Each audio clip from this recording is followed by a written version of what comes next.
नमस्कार, आप सभी का स्वागत है। मैं भावना स्वामी, असिस्टेंट प्रोफेसर ऑफ राजस्थान शिक्षा महाविद्यालय, ब्रह्मपुरी, जयपुर। आज हम शिक्षा शास्त्री द्वितीय वर्ष के ज्ञान और पाठ्यक्रम विषय के अंतर्गत हम इसकी फर्स्ट यूनिट पढ़ रहे हैं। पिछले वीडियो में हमने बात की थी ज्ञान के महत्व की, और इससे पहले हमने बात की है ज्ञान के अर्थ, उसकी अवधारणाएं, उसके प्रकार और ज्ञान के स्रोतों आदि के संबंध में। तो आगे बढ़ते हैं हम, और आज हम चर्चा करेंगे ज्ञान और कौशल, नॉलेज एंड स्किल्स के बारे में। सबसे पहले हम बात करते हैं ज्ञान की। अब ज्ञान के बारे में हम पिछले कुछ वीडियो से बहुत ज़्यादा बातें कर रहे हैं, तो हम सब जानते हैं कि जो ज्ञान है वो अपने आप में ही बहुत व्यापक शब्द है। ज्ञान जो है वो एक व्यक्ति के संपूर्ण जीवन भर के उसके अनुभवों का, उसके द्वारा की जाने वाली संपूर्ण प्रकार की क्रियाओं का, जो कि उसके संपूर्ण जीवन भर चलती रहती है, तो वो सारी स्थितियाँ ज्ञान के अंतर्गत आती है, जिसमें व्यक्ति कुछ ना कुछ सीखता रहता है। अब जो ज्ञान है वो जानने की एक प्रक्रिया, ज्ञान जो है वो बुद्धि और चिंतन से संबंधित होता है। जानने की प्रक्रिया में एक व्यक्ति अपने वातावरण के प्रति सजग और सक्रिय रहकर वातावरण की सूचनाओं का संसाधन और व्यवस्थापन अपने मस्तिष्क में, अपने मानसिक स्तर के अनुसार, अपनी मानसिक योग्यता के अनुसार इन सभी सूचनाओं का, इन सभी अनुभवों का वह एक समुच्चय अपने मन मस्तिष्क में बनाता रहता है। दूसरे शब्दों में या साधारण शब्दों में कहा जाए तो ज्ञान वातावरणीय कारकों, घटनाओं और तथ्यों के प्रति जागरूक रहने की व्यवस्था है। अब हम ज्ञान जो है वो कई माध्यमों से हम प्राप्त करते हैं। ज्ञान को हम पुस्तकों के माध्यम से, मीडिया, ये वर्तमान समय में ज्ञान प्राप्ति का सबसे प्रमुख साधन हो गया है। शैक्षणिक संस्थानों में अध्ययन या अध्यापन की क्रिया के माध्यम से, विद्यालयी अनुभवों के द्वारा, तो इन सभी स्थितियों में हम, इन सभी माध्यमों के द्वारा हम विभिन्न विषयों के प्रति ज्ञान प्राप्त करते हैं। हम अपनी धारणाओं को, अवधारणाओं का, नियमों का, संप्रत्ययों का, इन सभी का निर्माण करते हैं, हम सीखते हैं। तो ये सारी स्थितियाँ ज्ञान कहलाती है। अब जो जानना है वो सीखने की एक जटिल प्रक्रिया का परिणाम है। अब हम सब जानते हैं सीखना यह वो प्रक्रिया है, यह वो स्थिति है जो एक बालक, एक शिशु अपने जन्म से लेकर एक व्यक्ति अपने संपूर्ण जीवन भर सीखता रहता है। तो ये वह प्रक्रिया है, और सीखने की इस प्रक्रिया में जब जटिलता आ जाती है, सीखने की इस प्रक्रिया में जब विश्वसनीयता, सत्यता, प्रामाणिकता आदि सभी स्थितियाँ सम्मिलित हो जाती है, तो वह जानने के अंतर्गत, या उसका स्वरूप सीखने से जानने का हो जाता है, जहाँ जानना, बोध होना, अनुभव होना, या हम कह सकते हैं कि ज्ञान प्राप्त होना कहलाता है। ज्ञान सामान्यतः सैद्धांतिक रूप में होता है। अब हम बात करते हैं आगे कौशल की। साधारण शब्दों में या एकदम सामान्य भाषा में मैं कहूँ तो ज्ञान, कौशल से हमारा तात्पर्य कर्म करने के या कार्य करने के सामर्थ्य से है। अर्थात कौशल या कर्म करने की जो एक सौद्देश्य प्रक्रिया एक व्यक्ति के द्वारा की जाती है, उसकी क्रियाओं की एक श्रृंखला होती है, वो सब कौशल कहलाती है। दूसरे शब्दों में हम कह सकते हैं कि जब व्यक्ति किसी कार्य को करने के लिए निरंतर अभ्यास के द्वारा दक्षता प्राप्त कर लेते हैं, बार बार दोहराने के द्वारा जब किसी कार्य में कुशलता प्राप्त कर लेते हैं, तो यह कौशल कहलाता है। अब जब एक व्यक्ति जानबूझकर व्यवस्थित तरीके से निरंतर प्रयासों के माध्यम से अपनी क्षमताओं में वृद्धि करते हैं, अपनी क्षमताओं में जटिलता लाते हैं, अपने अनुभवों का समुच्चय जटिल बना लेते हैं या जटिलता प्राप्त कर लेते हैं अपने सीखी गई विषय में या गतिविधि में, तो वो सब कौशल कहलाता है। अब प्रत्येक कौशल को, प्रत्येक विषय के संबंध में जब हम कौशल प्राप्त करते हैं तो उसका विशिष्ट अपना तरीका होता है। उदाहरण के लिए मैं बताना चाहती हूँ कि जिस प्रकार हम ड्राइविंग करना सीखते हैं, जिस प्रकार एक व्यक्ति किसी प्रशिक्षण कार्यक्रम में एक विद्यार्थी भाग लेता है, किसी विषय के संबंध में वह प्रशिक्षण प्राप्त करता है, या हम कह सकते हैं जब हम कुकिंग करना सीखते हैं, तो ये सभी अलग अलग विषय हैं। इन सभी विषयों का स्वरूप अलग अलग होता है, और इन सभी विषयों के संबंध में शिक्षा प्राप्त करना, इन सभी विषयों के संबंध में जानना या इनको सीखने के लिए जो कौशल है, इन सबको हम जब सीख लेते हैं व्यवस्थित तरीके से, इन सभी को जब हम एक क्रम में, जब हम इनके स्वरूप के अनुसार सीखते हैं तो ये कौशल है। और ये सभी विषयों का, भिन्न भिन्न विषयों के संबंध में इनको सीखने का कौशल भी अपना अलग अलग होता है, जो विषय है उसके स्वरूप के अनुसार होता है। अतः अंतिम रूप से हम कह सकते हैं कि प्रशिक्षण, अनुभव एवं अभ्यास के उपरांत जब एक व्यक्ति में कार्य करने की योग्यता आ जाती है, किसी विशिष्ट कार्य को करने की विशिष्ट योग्यता वह हासिल कर लेता है, तो वह कौशल है। आगे हम बात करते हैं ज्ञान और कौशल में अंतर की। ज्ञान और कौशल, सबसे प्रमुख बिंदु यहाँ है, ज्ञान एक विस्तृत अवधारणा है। ज्ञान, हम जानते हैं ज्ञान एक व्यक्ति के जीवन पर्यंत चलने वाली प्रक्रिया है। एक व्यक्ति संपूर्ण जीवन भर कुछ न कुछ सीखते रहता है, उसके अनुभवों का समुच्चय निरंतर बढ़ते रहता है। और इसी अनुभवों के समुच्चय में जब हम किसी एक विषय के संबंध में जब हम अभ्यास करते हैं, जब हम उसमें कुशलता प्राप्त करना चाहते हैं या जब हम उस विषय को सीखते हैं, तो वो कौशल है। तो ज्ञान एक विस्तृत अवधारणा है और कौशल ज्ञान के अंतर्गत ही की जाने वाली एक क्रिया है, एक दक्षता है, जिसको कि हम हमारे जीवन के किसी भी विषय, किसी भी समय पर या किसी भी मोड़ पे हम इसको प्राप्त कर सकते हैं। कौशल जब हम किसी विषय के संबंध में सीखते हैं या योग्यता प्राप्त करते हैं, तो कौशल ज्ञान का एक भाग है। नेक्स्ट है, ज्ञान के अंतर्गत किसी विषय से संबंधित तथ्यों, सूचनाओं, सिद्धांतों और नियमों को हम विभिन्न स्रोतों के माध्यम से हम ग्रहण करते हैं। अर्थात ज्ञान के अंतर्गत हम अपने अनुभवों का समुच्चय बढ़ाते हैं, हम विभिन्न विषयों के संबंध में हम जानते हैं और इन सभी के बारे में हम अपनी सूचनाओं को ग्रहण करते हैं। और वहीं कौशल के अंतर्गत हम ग्रहण की गई सूचनाओं और सिद्धांतों को परिस्थितियों के संदर्भ में हम उपयोग में लाते हैं। अर्थात जो ज्ञान है उसके अंतर्गत हम विभिन्न विषयों के संबंध में जो हमारे अनुभव हैं या जो सूचनाएं हैं, हम उनको ग्रहण करते हैं, हम उनको, हमारे अनुभवों को हम बढ़ाते हैं। और वहीं कौशल के अंतर्गत हम विभिन्न परिस्थितियों में अपने अनुभवों का प्रयोग करते हैं, हम उसको कार्य रूप में परिणति हम उसकी करते हैं, जहाँ हम कार्य में अपने अनुभवों को हम कार्य रूप प्रदान करते हैं। तो ज्ञान के अंतर्गत हम सीखते हैं, हम अनुभव प्राप्त करते हैं, और कौशल के अंतर्गत हम क्रिया करते हैं।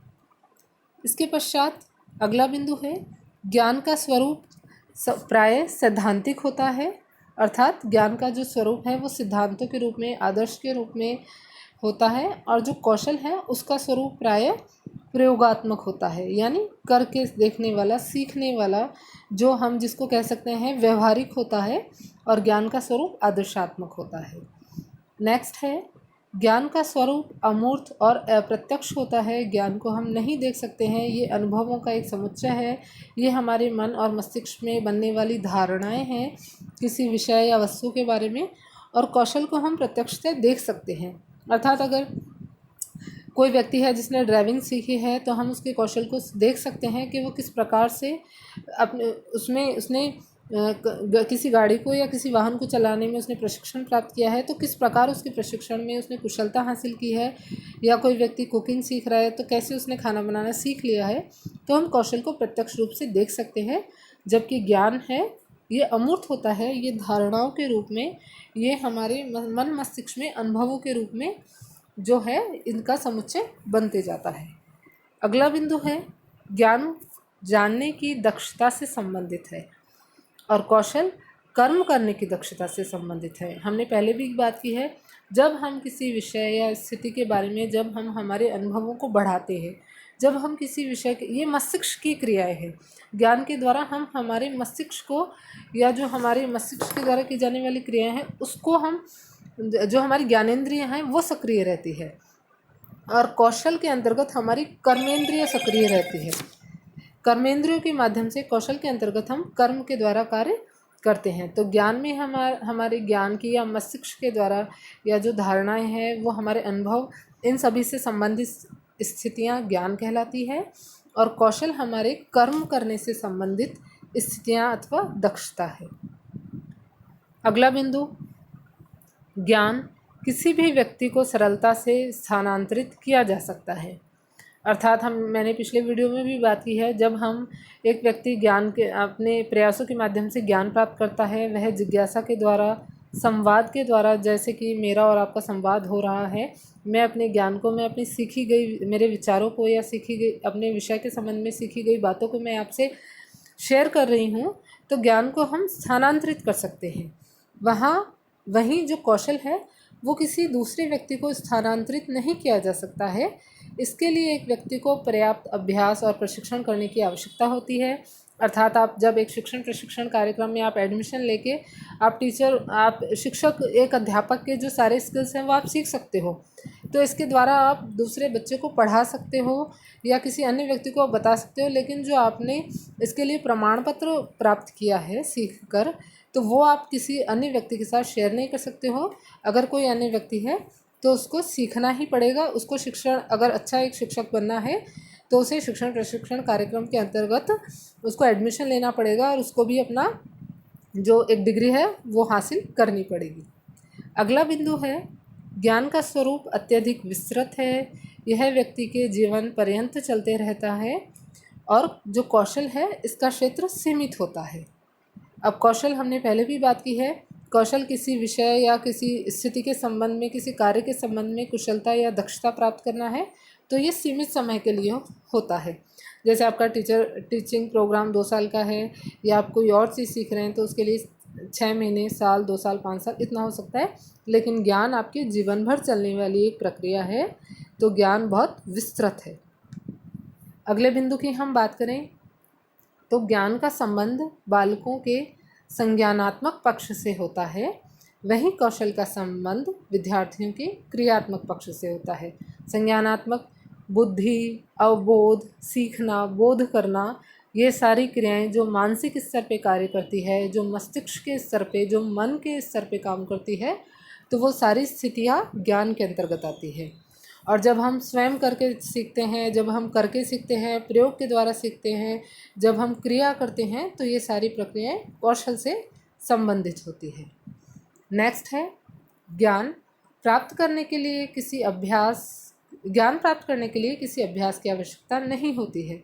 हम किसी भी स्थिति में कहीं पर भी कुछ ना कुछ तो ज़रूर सीखते हैं और कौशल को प्राप्त करने के लिए निरंतर अभ्यास करने की आवश्यकता होती है और निरंतर अभ्यास के द्वारा ही एक व्यक्ति अपने कार्य में निपुणता प्राप्त करता है।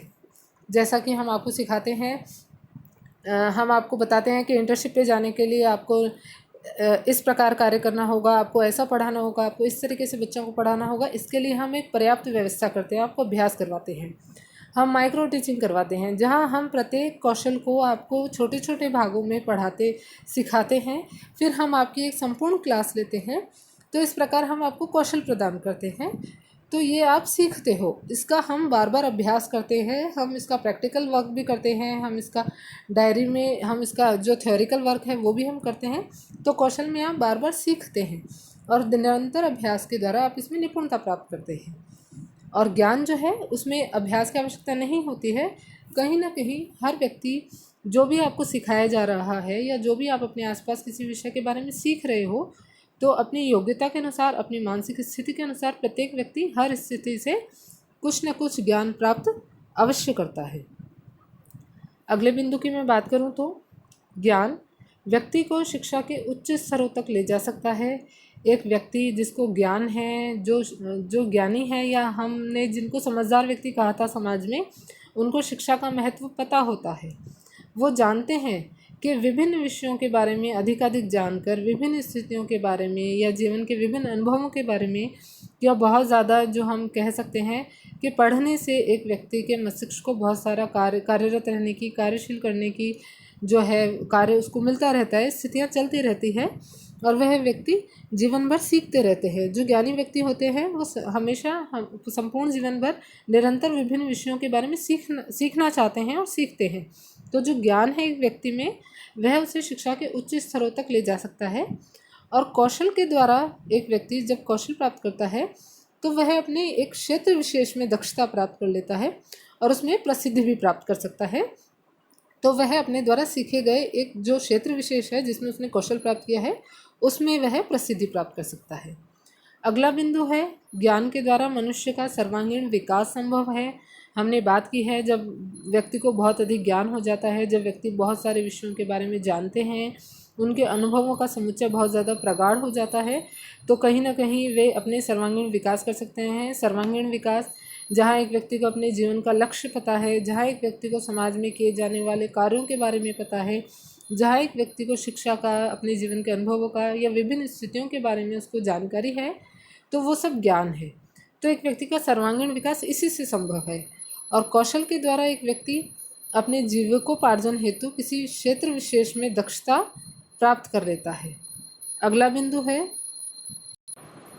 ज्ञान से नवीन जानकारी प्राप्त की जाती है, जो कि कौशल का आधार बनती है। अब आपने ग्रेजुएशन की होगी या आपने कहीं ना कहीं जाना होगा, अपने आसपास देखा होगा कि कोई व्यक्ति टीचर है, उसका पेशा बहुत अच्छा है, या बच्चों को पढ़ाते हैं, हम भविष्य बनाते हैं, तो यहाँ आपने अपने ज्ञान के माध्यम से सीखा होगा कि हाँ मुझे अध्यापक बनना है। और वहीं कौशल जो होता है उसमें ज्ञान निहित होता है। तो कौशल के अंतर्गत जब आप एक क्षेत्र विशेष में जाते हो, जब आप शिक्षण प्रशिक्षण कार्यक्रम में भाग ले रहे हो, तो आप एक टीचर बनना सीख रहे हो, तो वहाँ आप टीचिंग का या एक अध्यापक बनने का ज्ञान प्राप्त कर रहे हो। अगला बिंदु है अंतिम बिंदु, ज्ञान देने के लिए विद्यार्थियों को प्रवृत्त करने की आवश्यकता नहीं होती है। यानी कि जहाँ कुछ सिखाया जा रहा है या जहाँ सीखने की प्रक्रिया चल रही है, वहाँ विद्यार्थियों को अधिकाधिक प्रवृत्त करने की या अपने विद्यार्थियों को ज़्यादा मोटिवेशन देने की, इन सब की ज़रूरत नहीं होती है। बच्चे अपनी योग्यता के अनुसार सीखते रहते हैं। लेकिन कौशल प्रदान करने के लिए विद्यार्थियों को प्रवृत्त करने की आवश्यकता होती है। किसी क्षेत्र विशेष में कौशल प्राप्त करने के लिए विद्यार्थियों को उसके महत्व के बारे में, उसके कार्यों के बारे में समझाना होता है। जो वो कार्य कर रहे हैं, जो वो सीख रहे हैं, उसके अंतर्गत बच्चों का सहयोग करना होता है। तो ये सारी क्रियाएं की जाती है एक अध्यापक के द्वारा। अंतिम रूप से मैं कहना चाहती हूँ, मेरा प्रयास यहीं तक था। मैं आशा करती हूँ आप लोगों के लिए लाभकारी रहा होगा। अगले वीडियो में, अगले भाग में हम बात करेंगे तर्क और विश्वास के बारे में। तब तक के लिए नमस्कार।